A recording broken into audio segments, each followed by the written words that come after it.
এই মহিলা বাচ্চাকে সাথে নিয়ে নবীর দরবারে হাজির সাল্লাল্লাহু আলাইহি ওয়াসাল্লাম পারে, আপনি আমার বিচার করে দিন।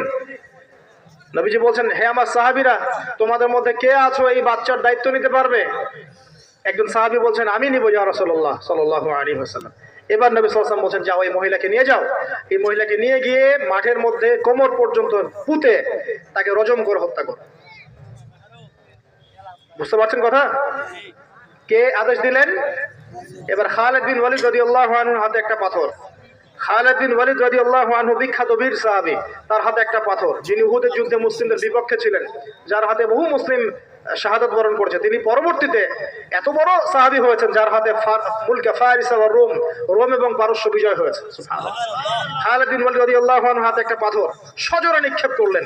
নিক্ষিপ্ত পাথরের আঘাতে এই মহিলার গা থেকে একটা রক্তের ফিনকি বের হয়ে খালিদ বিন ওয়ালিদ রাদিয়াল্লাহু আনহু কাপড়ে এসে লেগেছে।